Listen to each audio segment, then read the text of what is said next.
Krishna business development धुळेच्या कंपनीचं एक जबरदस्त सर्वोत्कृष्ट प्रोडक्ट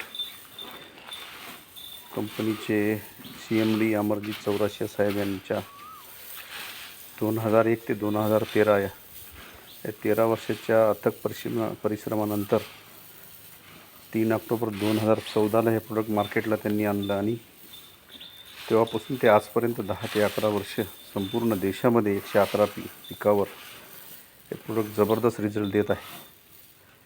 1968 पासून ते आजपर्यंत शेतकऱ्यांनी रासायनिक खताचा शेतीमध्ये पीक उत्पादनासाठी केलेला वापर आणि त्या माध्यमातून झालेली शेतीच्या सुपीकतेची घसरण, जमीन कडक होत आहे, जमिनीमध्ये गांडूळ नाही, सूक्ष्म जीवाणू नाहीत, ऑर्गॅनिक कार्बन नाही आणि त्या माध्यमातून जमिनीचे सामू pH लेवल डिस्टर्ब झालेलं आहे।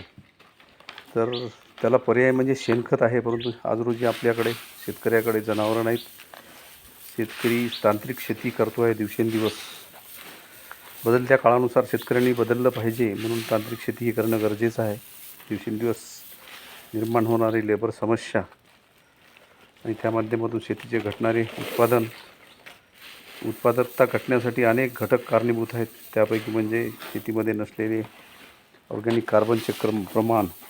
ऑर्गॅनिक कार्बन म्हणजे शेतीचा आत्मा आणि शेतकऱ्यांचा मित्र असलेला गांडूळ, सूक्ष्म जीवाणू हे शेतीमध्ये आज रोजी उपलब्ध नाही। शेती कडक झालेली आहे, शेतीची नापिकतेकडे वाटचाल चालू आहे। शेती बलवान बनण्यासाठी शेतीमध्ये गांडूळ, सूक्ष्म जीवाणू, ऑर्गॅनिक कार्बन आणि शेतीचा pH लेवल हे सर्व काही बॅलन्स करण्यासाठी शेतकऱ्यांनी मल्टीप्लायर तंत्रज्ञानाचा वापर करावा। मल्टीप्लायर तंत्रज्ञान हे पिकांना पेरणीपूर्वी बीज प्रक्रिया करणे, स्प्रेमध्ये देता येते, रासायनिक खतात मिसळून देता येते, शेणखतात मिसळूनसुद्धा जमिनीमध्ये त्याचा पुरवठा करता येतो आणि रासायनिक खतात मातीमध्ये मिसळूनसुद्धा त्याचा पुरवठा करता येतो। त्या माध्यमातून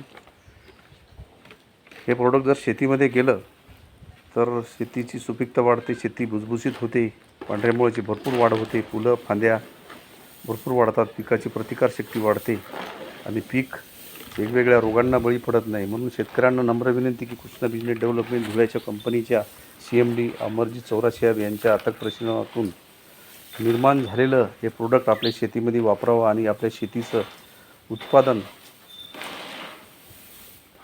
आज रोजी मिळणाऱ्या उत्पादनापेक्षा 5 वर्षामध्ये तिप्पट करून घ्यावं आणि शेतीचा खर्च 80% कमी करावा, अशी मी शेतकरी बांधवांना नम्र विनंती करतो। पुनश्च एकदा सर्व शेतकरी बांधवांना विनंती करून सर्वांना धन्यवाद देतो आणि थांबतो। धन्यवाद।